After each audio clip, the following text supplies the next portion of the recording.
안녕하세요. 안녕하세요. 오늘은 JC현테크 은시영 대표님을 모시고 밥터뷰를 진행하도록 하겠습니다. 예, 귀한 시간 내주셔서 감사합니다. 저희가 바쁘신 날 나와주셔서 감사합니다. JC현테크 이제 올해 우리 센터에 예. 중간 입주를 하셨는데 예. 그 회사가 어떤 회사인지 먼저 좀 예. 소개해 주세요. 저희 JC현테크는 베트남 현대자동차에 순정 내비게이션을 공급하고 있는 업체입니다. 그래서 해외 시장 같은 경우에는 모비스나 이런 제품들이 들어가기가 쉽지 않기 때문에 그러한 포인트를 좀 잘 활용해서 저희가 베트남에 맞게끔 최대한 커스터마이징한 제품을 연구소와 같이 개발을 했고 그 제품이 베트남 현지 맵까지 다 직접 개발을 했고요. 네. 그렇게 해서 현지에 최적화된 솔루션을 찾아내서 공급을 하고 있는 업체입니다. 우리 모비스라든가 이런 회사들이 베트남에 진출하기가 용이치 않아서라는 얘기는 예. 물량 자체가 대기업이 하기에는 어렵다 이런 의미인가요? 기술적인 문제보다도. 예, 맞습니다. 예, 알겠습니다. 우리 센터의 입주 기업 중에서 매출로 보면 예.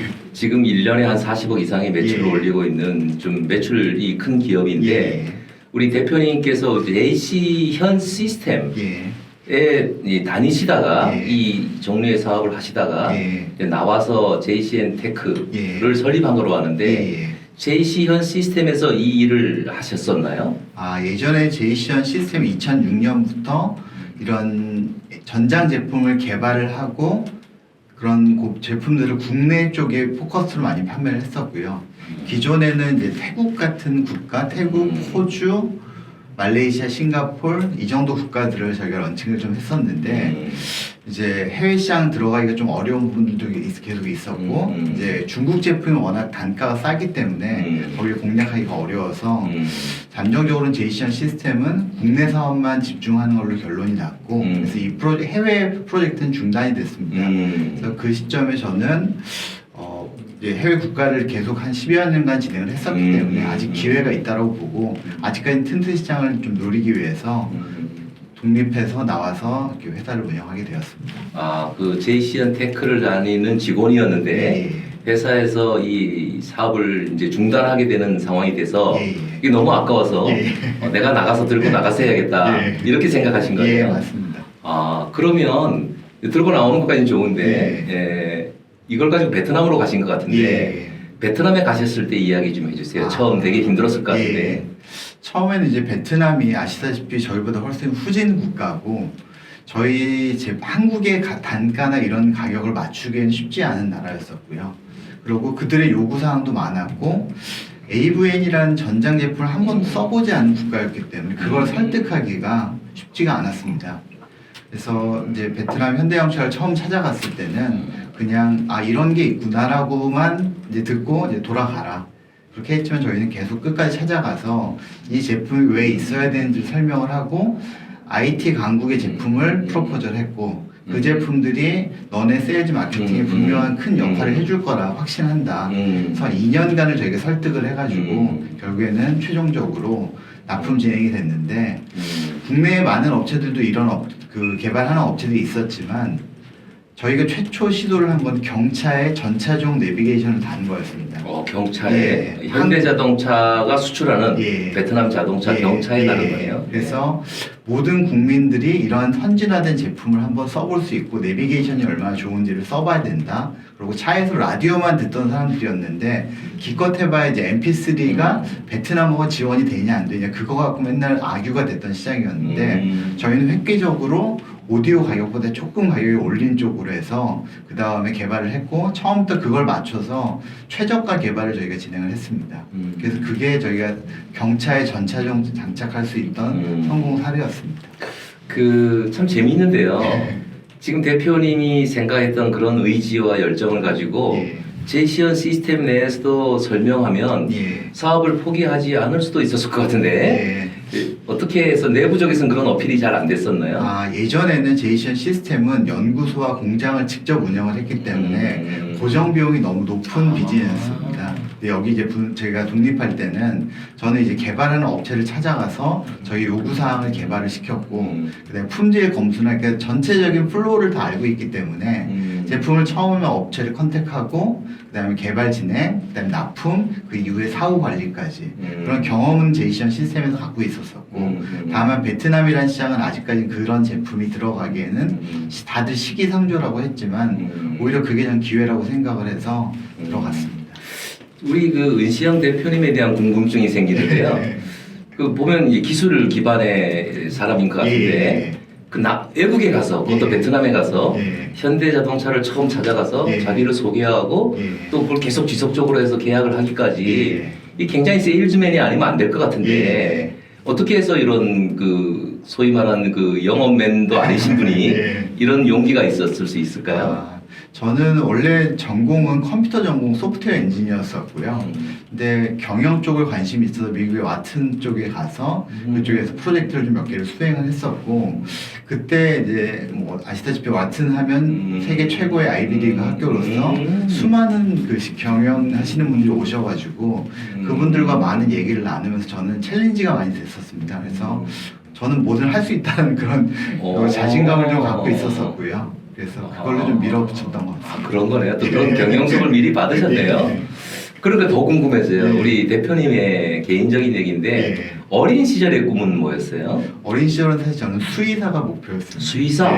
오. 동물을 워낙 좋아했고 지금도 뭐 엉뚱한 꿈이지만 하남 그런 데를 이렇게 보면서 조그만 아기 동물 농장 같은 거라 그러니까 하나 조그맣게 만들어 보고 싶은 꿈이 있습니다. 아이들한테 진짜 순수하게 유치원 그런 친구들이 가서 동물들하고 친화적으로 만날 수 있고 그런 공간을 좀 가보고 싶은 게 제 아직까지 못 이룬 꿈입니다.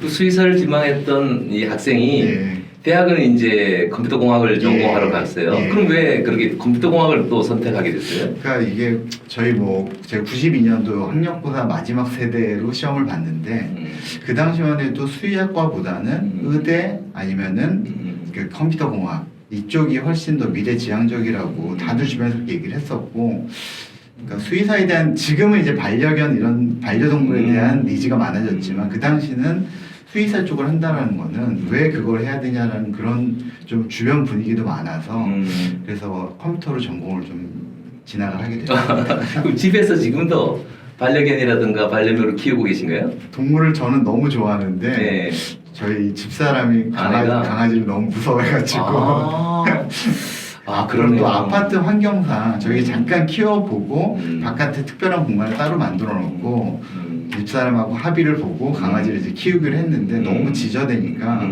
윗집 아랫집에서 컴플레인이 많이 나와서 요 지금 센터 바로 앞에 왈츠라고 예전에 애견 호텔이 있습니다. 걷다가 한 3개월 정도 맡기다가 도저히 더 못해서 그냥 원래 원 주인한테 죄송하다고 하고 다시 아내가 그 반려견을 좀 이렇게 무서워합니다. 예전에 어릴 때 큰 불독 같은 게 쫓아와가지고 한번 물릴 뻔한 그런 경험이 있어서 그게 트라우마가 있는 것 같습니다. 다른 분들한테는 아내에 대한 얘기 물어본 적이 없는데 지금의 그 아내는 어떻게 만나신 거예요? 미국에서 저는 와튼의 연구원으로 갔었고 이제 와이프는 미국에서 그 학부 과정을 하고 있는 도중에 한인 교회에서 만났습니다. 그래서 저는 직장인으로 가 있었고 와이프는 학생이었기 때문에 청년회 대학부를 이제 그 하고 있었고 아무래도 그쪽 한인교회에서는 사람들이 별로 없다 보니까 일하러 오신 분 중에 조금 시간을 내서 학생들 좀 케어를 해달라. 그러니까 미국 가면 제일 아쉬운 게 한인마트에 김치를 못 사러 가는데 그러면 차가 필요하기 때문에 일하러 오신 분들이 좀 차도 있고 그러면 좋으니까 청년부를 좀 맡아달라고 해서 거기서 인연이 되었습니다. 처갓집이 그러면은 이제 믿음의 집안이네요. 믿음의 집안에 이제 결혼하신 건데 그 처갓집 어른들은 어떠세요? 다 교회 장로님이시고 워낙 신실하신 기독교 집안이시기 때문에 그렇게 항상 뭐 모여도 같이 예배 드리고 그렇게 잘 지내고 있습니다. 좋은 집안에 이렇게 가셨네요. 하여튼 뭐 이 공부도 많이 하셨고 또 이제 기술도 갖고 계시고 이런 입장에서 회사가 이렇게 사업을 이제 중단했을 때 더 좋은 직장에 가서 임원도 하시고 이럴 수 있었을 텐데 창업에 도전하시게 된 그 동기는 뭐였어요? 저는 어릴 때부터 강소기업이라는 이미지를 되게 좋아했던 것 같습니다. 그래서 그리고 이제 그런 일을 생각을 해보다 보니까 점점 시간이 지남에 따라서 다른 기업의 직원으로 일하는 데에는 한계도 분명히 있을 거고, 그럼 제가 기업 문화를 직접 만들어내고 구글같이 그런 멋진 데를까지는 못 만들겠지만, 그래서 회사도 조금 자율스러운 분위기와 여러 가지 환경들을 한번 만들어 보고 싶은 그런 욕구도 있었습니다. 아, 훌륭한 청년이시네요. 저도 이런 사회를 얻어야 하는데. 지금 이제 함께 일하는 사람들이 이제 늘어났는데, 회사가 2019년에 설립돼서 지금 불과 3년 사이에 매출이 3배 이상 성장하는 실적을 거뒀는데, 그 성장하면서 직원들이 이렇게 늘어났는데, 그런 이야기 좀 해주세요. 저희가 이제 2019년에 이제 설립을 해서 시작을 할 때, 공교롭게도 2020년에 코로나가 와가지고 이제 베트남도 어렵게 이제 진출하는 걸로 얘기가 다 끝났는데, 베트남 공장이 문을 닫는 바람에 저희가 조금 이제 애로사항이 좀 있었었고요. 그럼에도 불구하고 이제 직원들하고는 오늘 힘들지만 오늘 준비하지 않으면 내일은 없다라는 그 신념으로, 회사도 경영적으로 좀 어려운 자금적인 문제도 있었지만 직원들을 계속 독려했고, 오히려 직원들이 제가 월급 받기가 미안합니다, 지금 회사 상황이 좀 안 좋아지고 있는데 그럼에도 불구하고 계속 그걸 유지를 해왔고, 그래서 결국 인내의 힘으로 지금 그 좋은 직원들도 늘면서 많이. 이제 회사가 그 베트남에서 이렇게 40억 이상의 매출을 올리는 기업이 우리 센터에 입주했다는 게 굉장히 저희 영광인데, 그 우리 센터에 입주한 지가 얼마 안 됐어요. 소감 좀 이야기해주세요. 그동안 지내오면서. 뭐 개인적으로는 사실 제가 집이 되게 가깝습니다. 그래요? 멀지 않은데 출퇴근을 도보로 한다는 게 저한테 너무 매력적이고, 아침에 오면서 한 20분 정도의 시간을 이제 뭐 리스닝을 하면서 오고 있고요. 그리고 센터의 기본적인 세팅을 해놓은 것들이 제가 주변 사람들한테 너무나 많이 자랑을 하고 많이 제가 데리고 와서 보여줍니다. 그래서 최첨단의 이런 게 한국에 얘기되어 있고, 지난번에 베트남 그 현대자동차 분들이 임원들이 함께 오셨을 때도 거기는 이제 여러 가지 현대자동차만 아니라 그룹에서 투자 회사들이 많이 있기 때문에 이 건물의 비즈니스 모델을 보여주고 창업 취업 여기 설명을 해주셨더니 자기네도 베트남에 돌아가서 이런 거를 한번 해보고 싶다고, 그래서 사진을 여기 다 찍어갔습니다. 그래요? 네, 그래서 베트남에 꼭 가서 이런 일을 한번 해보고 싶다고. 자기네도 투자를 할 수 있는 투자 자금도 많이 있는 회사지만 이렇게 청년들한테 기회를 주고 뭔가 그 사람 관리를 하고 그냥 들어오는 게 아니라 또 그것도 비전을 보고 들어오고, 그런 포커스들이 그러고 들어와 있는데 안에 시설들이 너무나 이제 매력적으로 보았기 때문에 이제 베트남도 이런 부분들을 베트남도 물론 공유 오피스는 많이 이제 생겼습니다. 하지만 이건 공유 오피스가 아니기 때문에 그래서 이런 챌린지를 할 수 있는, 격려할 수 있고 성장할 수 있는 여기가 하나의 인큐베이팅 센터라고 저는 설명을 했었고. 그래서 많은 그러면 그 우리 대표님이 지금 보니까 지금 이 자동차 관련 산업을 하고 계신데 베트남의 창업센터 운영하는 사업을 하게 되면 우리 오픈롤하고 굉장히 밀접한 관계가 있을 것 같은데요. 지금 검토는 하고 있습니다. 그래요? 우리 여기 스태프들도 있는데 같이 베트남 좀 데려가주세요. 이렇게 그 젊은 나이에 해외에서 또 이 베트남에서 이렇게 사업을 하다 보면 자기만의 인생의 철학, 가치 이런 게 있기 때문에 가능할 거라고 보는데, 또 아까 기독교인이라고 얘기하신 거 보면 본인의 소명, 의식, 이런 게 사명, 의식 이런 게 있을 것 같아요. 자기의 인생 철학, 가치관 이런 거 좀 소개해 주세요. 그러니까 저는 가지고 있는 건 적다고 생각을 합니다. 하지만 그 조그만 것도 나누었을 때는 그게 큰 힘이 된다고 저는 놀라게 느꼈던 게, 그러니까 제가 하는 베트남 사람들하고 일하는 관계나 그 비즈니스, 그들이 생각하는 것들, 저는 이제 그 일들을, 그 사람들을 만나면서 쉽게 저한테 인지돼 있고 제 몸에 이제 녹아 있는 부분이지만 베트남을 처음 진출하려고 하시는 분들한테는 그런 부분을 설명을 했더니 와, 내가 정말 몰랐던 부분을 많이 오늘 듣고 갑니다. 그래서 저는 1시간의 시간을 두고 말씀을 드린 거지만 그들한테는 정말 큰 도움이 됐다라고 해서, 그래서 아마 그 나눔이라는 거가 저는 되게 중요하다고 생각을 하고 있고, 제가 많이 갖고 있던 적게 갖고 있던 그거에 상관없이 그거를 필요로 한 사람한테는 정말 중요한 포인트가 되기 때문에 그런 것들을 좀 나누다 보니까 주변에 오히려 저를 돕는 분들이 더 많아지고 더 성장할 수 있었던 것 같습니다. 정말 이 얘기를 나누다 보니까 우리 대표님의 매력에 이렇게 좀 빠져들어가는 것 같아요. 감사합니다. 그 직장도 다니셨고 네. 공부도 이렇게 하시고 직장도 다니시다가 창업을 하셨는데 네. 예, 창업을 하고자 싶어하는 청년들이 많을 것 같아요. 예. 지금 직장인들 예. 중에 예. 예, 직장을 다니면서 창업의 꿈을 품고 있는 친구들한테 예. 한번 이야기 좀 해주시죠.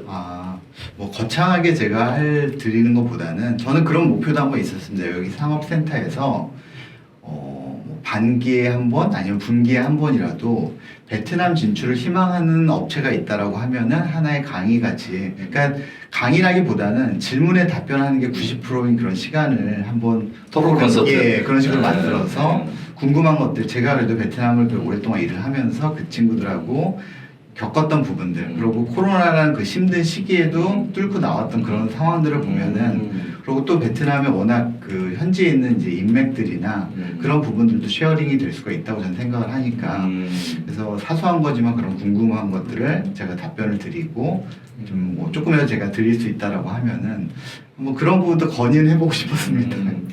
지난주에 예. 베트남의 엑츠원인 예. 기업의 대표님이 오셔서 예.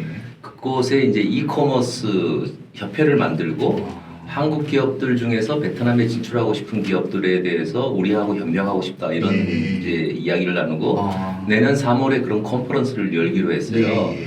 우리 대표님이 예. 그 이전에 우리 한번 이런 그 컨퍼런스 우리 그 한번 토크 콘서트를 예. 열어서 한번 우리 센터에서 예. 뭐 분기별이든 예. 반기별이든 한번 했으면 좋겠는데 우리 서원 매니저 이 아이디어 들으셨죠? 예, 한번 주선해가지고 한번 베트남 진출 기업들을 우리가 한번 모아보도록 하겠습니다. 그 주일은 뭐 신앙생활을 하실 거고 이 대표님 굉장히 이 베트남을 오고 가면서 바쁘실 텐데 여가 생활 또 자기 개발 이런 것들은 어떻게 하고 계세요? 예전에는 조금 뭐 운동 같은 것들을 좀 짬짬이 했었었는데 최근에는 이제 운동하는 시간보다는 뭐 유튜브를 볼 수도 있고 그러니까 제가 새로운 지식을 습득하는 그런 채널 쪽으로 그래서 조금 외람된 말씀이지만 제가 이제 나이가 올해가 50인데 50이에요? 제가 한 60까지는 제2의 공부를 하는 시간으로 가져야 되겠다 해서 공부하는 쪽에 조금 많은 시간을 좀 할애하고 있습니다. 지금 실례지만 이제 인생 설계를 이렇게 했을 거 아니에요? 예. 본인은 몇 세까지 살 것 같아요? 제가 그래도 힘있게 무언가를 하는 거는 70까지는 할 수 있을 거라고 생각을 하고 지금 그림을 그려놨습니다. 제가 보기에 혈색을 보니까 120세까지는 사실 것 같고 적어도 그 집안 어른들이라든가 이런 걸 보면 예. 한 90살까지 일하지 않으실까 이런 생각이 드네요. 은근한 부담이 되네요. 가능한 일이라고 봅니다. 그 이제 우리 프로가 밥터뷰예요. 예. 그 밥터뷰라고 이름 붙인 거는 창업을 예. 음식에 비유하면 이런 것 같아. 예, 이런 거를 한번 소개해 봐 주시죠. 그래서 그 처음에 요 내용에 대해서 그 주변 사이트에 이미 올라와 있는 것들이 있어서 다른 분들이 올리신 글들을 좀 많이 봤었습니다. 근데 저는 원래 창업할 때부터 저희 새로운 직원이 오면 딱 공교롭게도 저 뒤에 곰탕집이 하나가 있던데 저는 창업을 곰탕에 많이 비유를 해왔습니다. 그러니까 곰탕이라는 거는 되게 오랜 시간을 끓여야지만 진국이 나오는 그 인내의 기간이 필요하기 때문에 하나 이유가 있고 두 번째 포인트는 곰탕은 대부분 간이 안 돼 있는 상태로 나오기 때문에 짜게 먹던 싱겁게 먹던 거기다가 다대기를 넣어서 맵게 먹던 뭐 거기다 양파를 넣든 어떤 식이 됐든 모든 사람들 다 맞출 수 있는 베이스 음식이라고 저는 생각을 합니다. 그래서 곰탕을 저는 항상 직원들 오면은 우리는 곰탕 같은 인재가 돼야 된다 그런 얘기를 많이 했습니다. 아니 우리 밥터뷰 처음에 할 때 우리 스태프들이 인터뷰 이름을 밥터뷰로 해서 제가 좀 반대했었거든요. 음식이 제대로 나오겠냐 했는데 이게 회가 거듭할수록 정말 감동적인 이야기가 나오고 있어요. 우리 은수영 대표님은 이 창업을 곰탕에 비유했습니다. 꼭 성공하시길 바라고요. 감사합니다. 오늘 우리 밥터뷰에 나와주셔서 감사드리고요. 올라가서 이제 우리 오늘은 곰탕은 아닐 거예요. 같이 밥 먹으면서 우리 스태프들하고 좋은 이야기 나누도록 하겠습니다. 오늘 출연해 주셔서 감사합니다. 시간 내주셔서 감사합니다.